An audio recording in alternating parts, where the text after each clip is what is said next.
All right, so with the NBA opening games out of the way, we're going to move into our weekly football picks for this weekend in football. And of course, we're going to start in college football. Another big matchup this weekend for our one game. That's Utah and Oregon, number 8 versus 13. And it's basically going to be somewhat of a playoff sort of game for both teams here. Both teams have one loss. Utah's one loss was to Oregon State, funnily enough, and then Oregon's was to Washington, of course. In this one, we're going to go with Oregon. Both of us, we were just talking about this. We were kind of leaning Utah, and before I was going to pick Utah. I was going to go with the upset. Maybe it's because I watched the USC game with Utah. But I'm like, probably not the best idea. I think after just thinking back to that Washington game, Oregon probably could have had it. Now, outside of that, Oregon's pretty beastly this entire season. Bo Nix has been really good. Like, that's an understatement. 2,000 yards, 19 touchdowns, just a single interception. And the Oregon defense been pretty good. Slightly more yards allowed per game than Utah, but Oregon's defense has been pretty good compared to what they would face against Utah's offense, which can put up points when they need to, like it did against USC. I just don't think that's going to be the case in this one. I got Oregon winning. Yeah, Utah has kind of forced their opposing teams to struggle against them, except for USC, where they decided to enter a shootout with them, which has been the norm the past few times they've faced each other. Oregon put up 33 in a loss, which is unfortunate. They allowed 36 points there, which was the biggest they did with Washington. They turned around again and put up 40, 38-24 over Washington State. And Utah, Utah's got good wins. Beat UCLA, beat USC. Couldn't quite do anything done against Oregon State, though. They only put up 7. That one really kind of was a glaring issue. I think Utah has a chance to pull off this upset, but Oregon just looks a lot more complete. It'd be hard to go against them on this one. So yeah, might have been prisoners of the moment before the episode fully got going, but we came down, and we're gonna go with Oregon on this one. Going over to the NFL, we have a game tonight actually that we'll pick. A lot of times the Thursday games ain't worth talking about, but the Bills have kind of made this one interesting. We're gonna be looking at the Bills and Buccaneers. The Bills are 4-3, and the Buccaneers are 3-3. They've had some weird seasons each. The Bucs 3-3 is probably kind of where they'd like to be right now, based on the roster and everything. The Bills 4-3 is probably not where they want to be. Regardless, we're both going to go with the Bills on this one. Bills have definitely played kind of either down or up to their opponents this season so far, and they've had some rough back-to-back performances. Could have very easily lost to the Giants and been 3-4. Did lose that game to Jacksonville, lost that game to New England. Both of them close games because they decided to only play football in the fourth quarter. So this is a weird one, but I think the Bills are a little more complete, and I think the Bucs can probably make their opposing teams play gritty with them. They can pull you down and make you get into this defensive struggle. But I think that if that happens, that the Bills have a better chance to come out on top. I would probably have said the same if we picked the Patriots-Bills game, and the Patriots made it a gritty game, and they came out on top because Mac Jones walked them down at the last 2 minutes of the game. I don't really trust the Bucs to be able to do that one, and I think the Bills can hold it off here and try to get back on track. Yeah, I mean, I would pretty much agree with that point. If the Bucs are going to win, they're going to have to force the Bills to do what they've done the past few weeks. And has played to what their competition is, pull them down to their level. Tampa Bay, we talked about it whenever we picked the Detroit game. That was obviously before Detroit got thrashed by the Ravens, but not super impressive. I mean, they were 3-1 coming into that game. So obviously record-wise they were good, but I just didn't. It's nothing really super impressed me about the Buccaneers, and I still stand on that 2 games later. Now that they're 3-3, the Bills, on the other hand, haven't really played good football outside of some parts of the New England game. They were able to come back, and then the Jacksonville game later on when they started scoring. But really, since that Miami game, they haven't been the Bills that we expected. So this is going to be the game where they have to come out strong. First quarter, they got to put up some points. They got to be the Bills that we've become accustomed to. Because again, if you let the Bucs try to force you to play their type of game, the Bills are going to be 4-4. But again, we are both going with the Bills in this one. We expect them to take the dub. Moving to the Jacksonville Jaguars and the Pittsburgh Steelers. Both teams are doing pretty well so far this season, record-wise, 5-2 for the Jags, 4-2 for the Steelers. We are both going to go with the Jaguars in this one. No disrespect to the Steelers. I like Mike Tomlin. I like the guys up there. I just don't know how the heck they've ended up 4-2.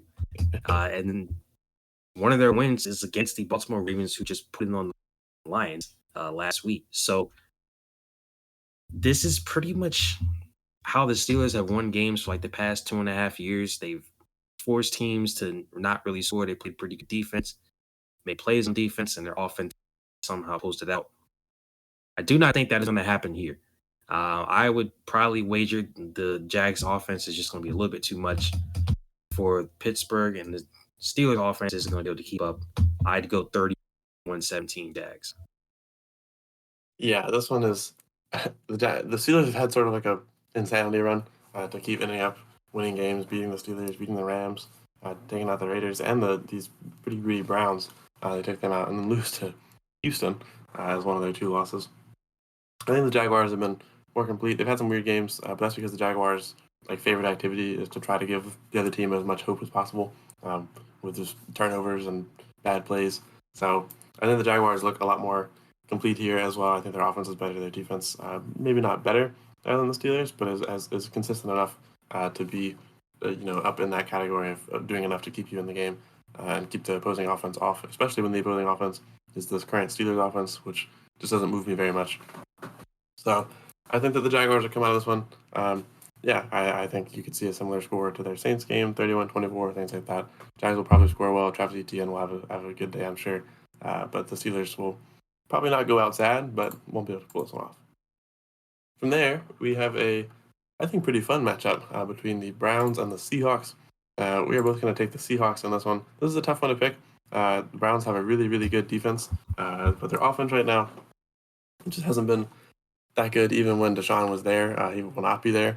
And they've gotten, of course, 2 wins with PJ. But they haven't really been because of PJ. They've been a lot because of the defense. And we can talk about the questionable ways they won their last game against the Colts with the referees and everything. So I don't know. I trust the Seahawks more. They've got a better offense. Seahawks have a good defense. I think this Browns defense can only do so much to keep this offense alive. And I think that's going to be kind of it right now. And the Seahawks, you could maybe make some cases against because they've beaten teams like the Cardinals, Giants, and Panthers. But they also came up with a big win over the Lions at 37-31 in overtime. I see a lot of upside in the Seahawks team.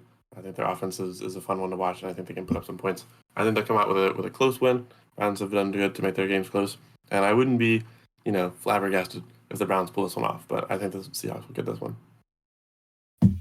Yeah, if the Browns do win, I'd say it'd be just as close as the last 2 games have been. 2-point win over the Niners, 1-point win over the Colts in interesting fashion.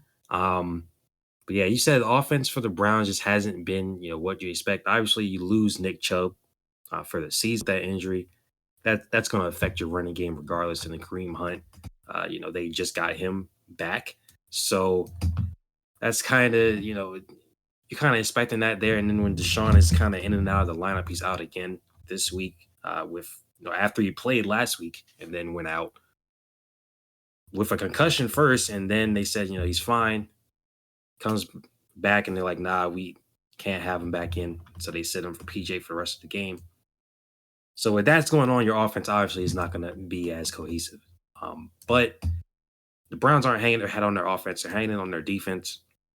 I just don't think right now I would still bank on the Seahawks to win this one. Right now they've been playing pretty well. Outside of the Cincinnati game, they lost 17-13. Offense has been pretty good, and I don't really see that.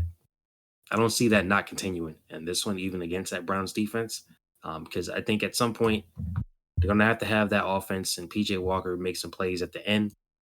And maybe you can take advantage of that Seahawks pass defense, but I don't think they will. And I go with the Seahawks there. And a game that's kind of interesting because looking at it on the schedule before the season started, we would have thought it would have been a matchup of probably the top, or at least top 3 teams in the AFC and the NFC respectively. Got the Bengals who are 3-3 against the Niners, 5-2.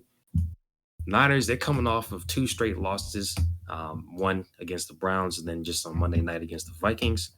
And then the Bengals, they're coming off of a bye, actually. Their last 2 games they won against the Cardinals and Seahawks, respectively. This one's really hard to pick. So, on one hand, Brock Purdy's out because of concussion. So, Sam Darnold's going to be playing. We don't need to go into our feelings about Sam Darnold from his Carolina days. But on the other hand, it's like Sam Darnold is, I think he's good enough to where the Niners aren't gonna, they're gonna be in the game. I think they'll still be in it.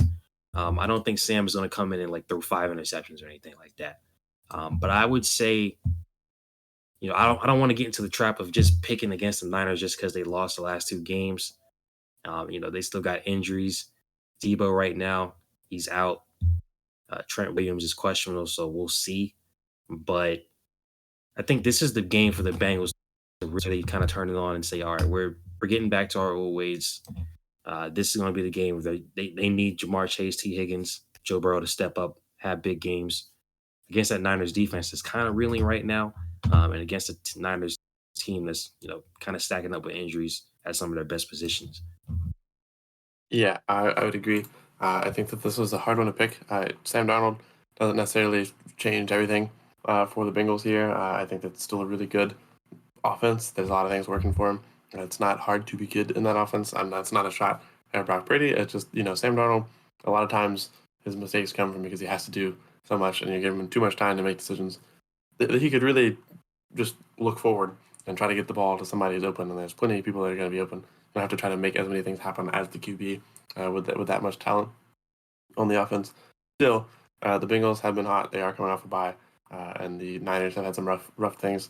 Bengals definitely don't have as good of a defense as the Browns, but the Vikings aren't really known for having a great defense either, and they tore Brock Purdy up last night, or the last time they played. So this is going to be a weird one. We are going with the Bengals here. I think the Bengals will be able to pull off a close win. This is kind of what we see out of the Bengals usually, is that they start in this rough area and then they start to pull it back together and will probably make a playoff push. I'm not so certain on the playoff push part yet because of the way their division is played, but I think that they could come out and get a good win here against the Niners. And when I say good win, I don't mean like they beat them by 10. I just mean picking up a win against the Niners would be pretty good for them.